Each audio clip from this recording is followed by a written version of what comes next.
100% it done by YCP office, YCP social media organizing committee. ఏదన్నా కావచ్చు, నన్ను ఇందులో పావం చేశారు కాబట్టి నేను డెఫినెట్ గా వీళ్ళ మీద యాక్షన్ తీసుకోవాలని చెప్పి కంప్లైంట్ ఇచ్చారు మేడం. భూముల కరుణాకర్ రెడ్డి గారు, నెక్స్ట్ సజ్జల భార్గవ్ రెడ్డి.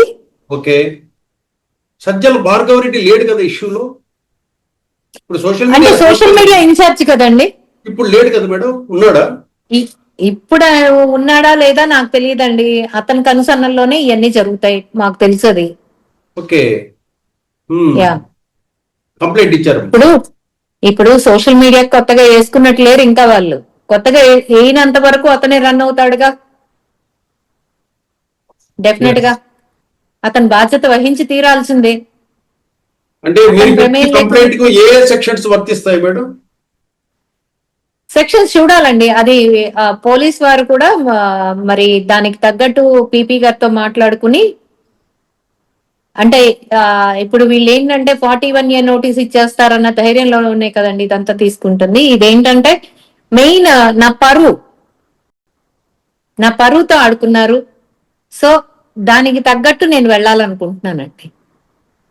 ఒకవేళ వైసీపీ పార్టీ సోషల్ మీడియా చేసిన మిస్టేక్ కి మీకు క్షమాపణ చెప్పాలని ఆప్షన్ ఇస్తున్నారు మీరు?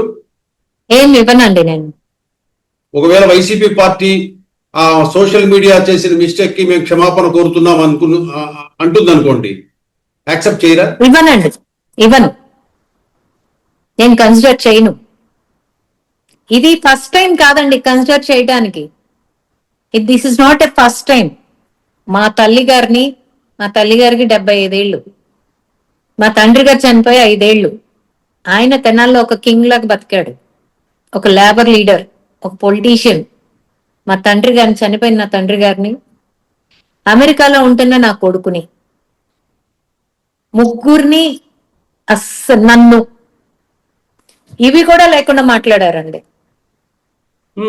ఆడవాళ్ళిద్దరిని ఇవి కూడా లేకుండా మాట్లాడారు. మా శరీరాల్ని మేము అది చేస్తాం, మా శరీరాల్ని ఇది చేస్తామంట మాట్లాడారు. ఏం చేయమంటారు? అది తెనాల్లో వాడే మాట్లాడింది. క్షమించాలా చెప్పండి?